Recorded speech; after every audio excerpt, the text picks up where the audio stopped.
Welcome to this track guide for the Zandvoort circuit in the iRacing Formula 3 Fixed Setup series. As always, we start with a quick guide before moving into a bit more detail on lap 2. So as we head down the start-finish straight, we're all the way to the left-hand side. Our braking point for turn 1 is just after a little white line on the floor. You'll see it in just a moment. There it is, on the brakes, trailing the brakes up to the apex and down to second gear, feeding in the power nice and early, and getting a quick exit. We're going to stay on the left-hand side and hang on to fourth gear, just to lift, turn in early, and then squeeze the power briefly before braking gently and down to second gear, ready for this late apex, which leads you onto this long, full throttle section. Although it's very curved, picture this section as a straight, and just pick your way between the apexes and keep it easily flat out, all the way until the braking point for the next corner. Next corner is very, very fast. It's only a very light touch on the brakes, really just a confident breathe on that brake pedal before we get straight to full throttle and we look for the brake and early turn-in point to this fast right-hander. Pretty much the same again, braking early, turning early, but this corner's much slower, and then we're going to squeeze the power, get the car all the way to the right-hand side, up one gear, and then braking and down one gear, and then squeezing the power once we meet that late apex. Be careful not to lose the rear end there by getting on the power too early. Next braking point is when we're level with the red and white curb on the left, so roundabout now on the brakes, get the car fully over the inside curb, and then we're going to hug the inside through this bank corner, squeeze the power early, and then transition over to the left-hand side, ready for the fast penultimate corner. It's only a very light brake, early turn, and use all the curb, full throttle very, very early, and then it's just easily flat out through the final corner, all the way until the braking point for the next corner. So now join me for lap 2, where we look at the circuit in a little bit more detail. So onto the second lap then. Exactly the same to begin with. We're looking for our braking point for turn 1. It's just after the white line on the floor.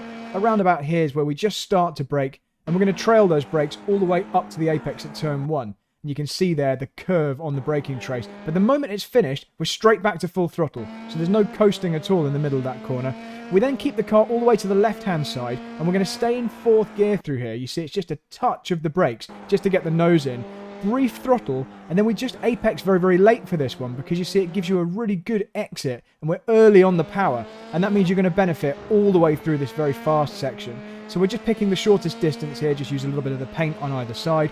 Real nice, smooth, easy section for you to catch your breath, because the next corner is super fast and really tricky. So at this little access road on the left, that's where we lift, and that's where we start to turn in. You can get away without really braking here, but you're straight back to full throttle as soon as the car is pointing the way you want. We get the car over to the left, and we brake early, and we turn in early for this fast right-hander. Just clip the curb on the inside, and think of this next one similarly, but we're just going to do it even slower. So we brake early, we turn in early, and we're trailing those brakes up to the apex. Important to get a good apex here, because that allows you to get on the power very, very quickly between these two tricky corners. We get the car all the way to the right-hand side. We've gone up to fourth gear, but then we brake and go straight back down to third gear, and we're again looking for that late apex. And look at how smoothly we have to introduce the throttle to try to not spin those rear wheels and lose the rear end of the car. We then move over to the left-hand side. We're looking for the braking point for this next tight right-left section, and the braking point is at the curb. So when you meet this red and white curb, you brake and then get the car fully across that inside curb. That we're really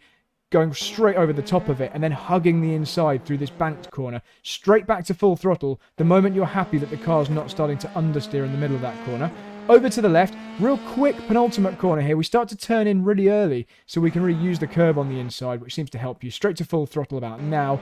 And then through the final corner, you just take the shortest possible line, because it's just an easy flat-out right-hander. Then just pick the shortest line to the start-finish line, and hopefully you've had another nice quick lap.